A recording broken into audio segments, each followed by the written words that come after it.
made in my life was to move down to Southern California and start working at the Disneyland Resort. Like many other stories, this is a romance tale.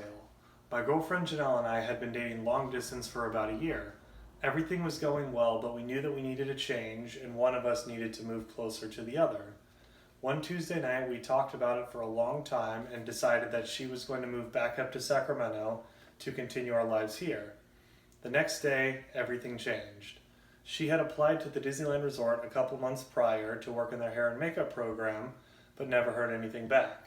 Of course, they decide right after she decides to leave to give her a call.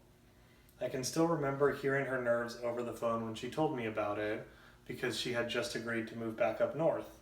Luckily, I was very supportive and excited for her and wanted her to have this opportunity.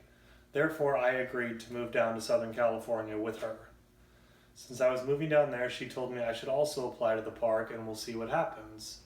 I applied on Thursday, and within 1 week I was down in Anaheim interviewing for what would eventually become one of the most important jobs of my life.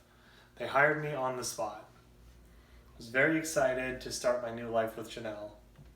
A month later, I started working at Disneyland, and a month after that, she and I moved into our first apartment together in Fullerton, a town just a few miles away from Anaheim. Things were going well, but it was not without its struggles. My first job at the park was as a steward, which is a fancy way of saying dishwasher. Every day I came to the happiest place on earth. All I had to look forward to were stacks of dirty dishes. If I finished those dishes, there would be more dishes for me to wash.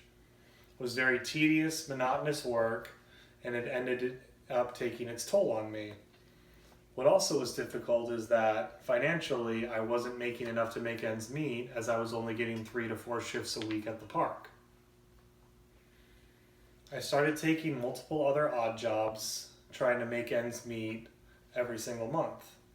I would work 2, 3, sometimes even 4 different jobs at once to make this happen. It was very hard, and it also made it hard to make any friends. I had people who I worked with that I got along with, but I was never able to see them outside of work because I was always busy, and financially Janelle and I were always strapped. For about a year, this is how things went, but eventually they did change for the better. I ended up getting a promotion up to busser, which wasn't a huge bump in responsibility, but it was a significant pay raise, and they also moved me restaurants. My new restaurant, Ariel's Grotto, had a much better management team and a much better working team, and things were a lot better for me. I was interacting with people from all over the world and feeling much better about myself. I also got a second job working valet, which finally gave Janelle and me some financial stability that we had been looking for. At this point, I had made a lot of friends, and I made even more friends once I moved over to Ariel's Grotto, and I was finally starting to get that feeling of freedom. From there, things only got better. I was promoted up to server, and I was also promoted up to bartender at Cove Bar, which is one of the more popular places to eat at either place in the park. I could feel improvement everywhere. Janelle and I were becoming stronger than ever. I made many new friends. Some of them turned out to be lifelong companions, and I had a sense of success I had never felt before. I had had other jobs and gotten other promotions that I had done well with, but it was only because I knew somebody in a company or I knew somebody in upper management who helped me move along. This was the first time any job I got, any promotion I got, any success I got was from me and me alone, and that really was the feeling that made me feel good about myself. I also grew immensely as a person. I got to experience other cultures and meet people from areas that I had never seen before. I was never intimidated by those other cultures, but it absolutely was a shock to see and to dive into it firsthand. It was the first time in my life I had felt myself as the minority of a group. But eventually we came to find out that those differences we had were a cause for celebration, and we also realized that there was more that we had in common than that we had different.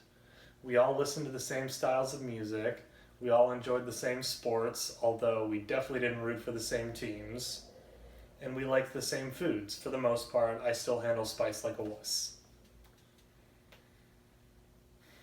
We also realized we were all working the same jobs, living in the similar apartments, and we had more in common than we had not in common.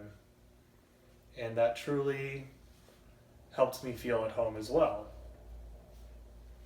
The work that I had done and the friends I had made helped give me a sense of pride, but the happiest moment of my life came when I proposed to Janelle 2 years into living down in Southern California. I took her out to dinner on our anniversary and was more nervous than I'd been to do anything else in my life. Eventually, I worked up the courage to ask her, and she said yes. Despite all the struggles we had had that first year working there, neither one of us thought of leaving each other, and the girl who I moved 500 miles away from home for would become the woman I was going to spend the rest of my life with.